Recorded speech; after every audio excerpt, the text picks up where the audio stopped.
Hope you're having a great weekend. It's our week in review. A look back at some of the most compelling stories, conversations that we've had throughout the week. Hope you enjoy. This is the Hidden Killers Podcast with Tony Bruschi. It was a hot summer day in July of 2015 when Sandy Smith received news that would change her life forever. Information that no parent should ever have to receive. Her son, Stephen, was found dead on the side of a remote road near the Murdaughs family's estate in South Carolina. The news, of course, a devastating blow to Sandy. She was already grappling with the loss of her husband, Joel, who had passed away just a few months prior. Then adding to that grief, her son. She struggled to come to terms with her son's death. She couldn't shake the feeling that there was more to the story. This wasn't just some random hit and run. 6 years later, in 2021, the Murdaughs family would make headlines, not because that they were near the spot of where this hit and run took place, alleged hit and run. I say alleged very strongly.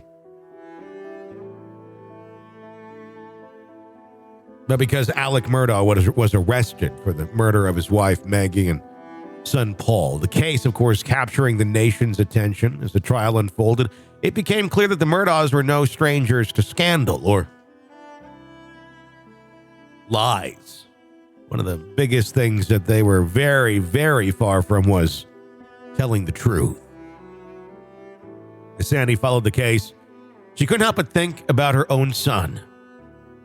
And more questions would linger about his mysterious death.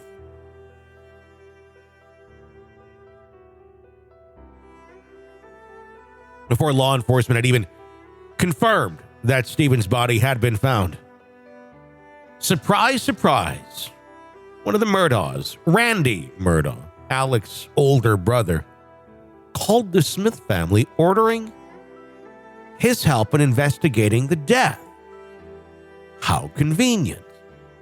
Is this a neighbor helping a neighbor, or is this more in line with Alec wandering through the emergency room after the boat crash of Mallory Beach and her death, telling everyone not to talk to the police and he's going to handle everything with the badge hanging out of his pocket?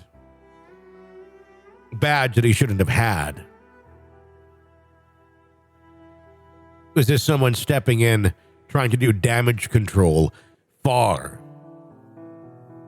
before real answers could be found? Maybe even stopping answers from being found, because, well, those answers could point a very sharp finger at the Murdaughs. And we wouldn't want to do that, now would we?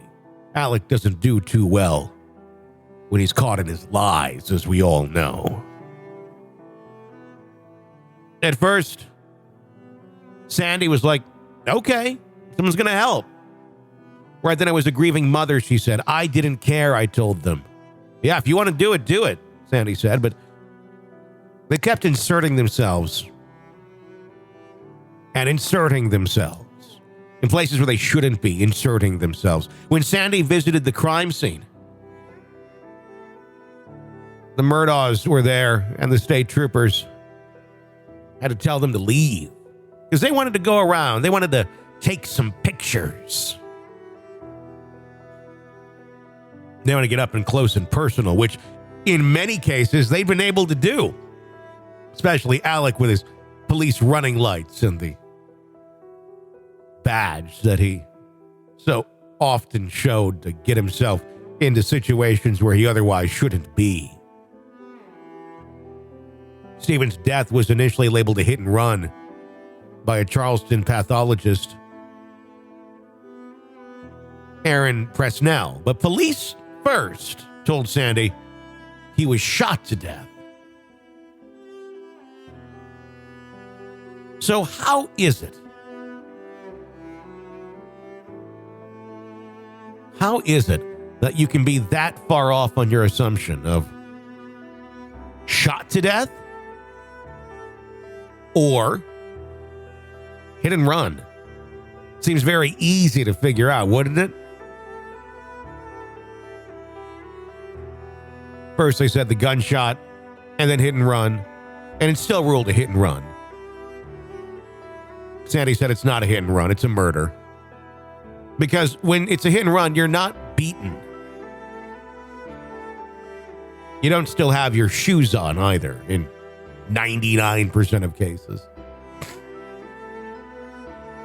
And the places where the injuries took place on Stephen's body were in no way consistent with a hit and run. But, you know, it's South Carolina's low country. And they don't take too kindly to folks who may not be exactly like them. You know, because Stephen was gay and all. We know he was beaten. I mean, it was horrible.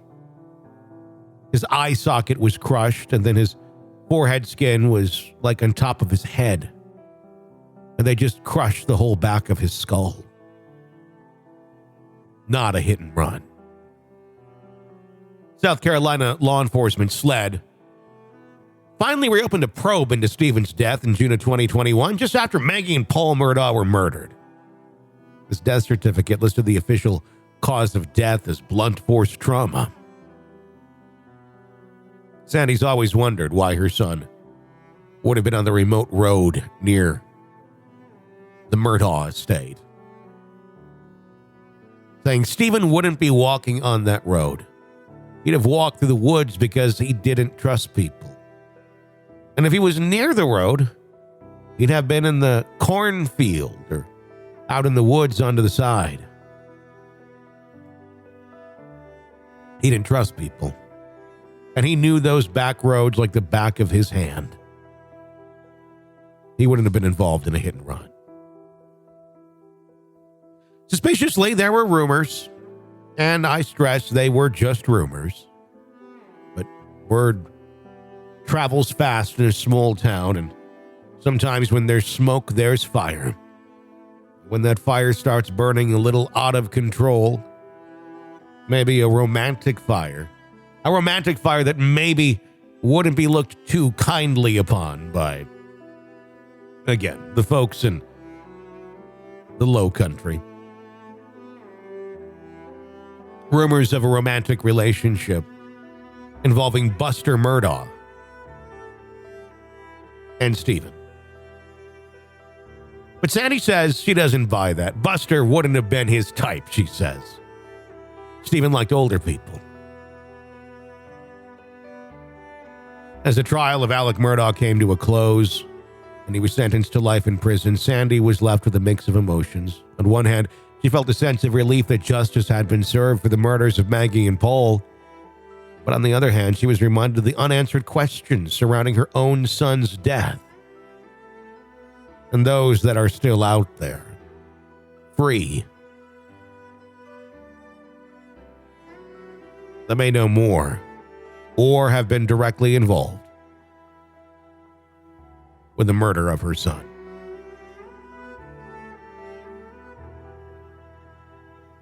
Stephen and Buster were classmates at Wade Hampton High School in the town of Hampton.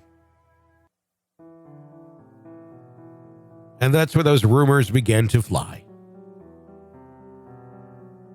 But beyond that, and those rumors, there's been no other information or evidence to suggest the relationship between the two. But if those rumors were true, and maybe information was about to get out, would it be that far of a stretch for someone with the last name of Murdaugh to be involved in eliminating part of that rumor? Part of that image they just didn't want to have come out?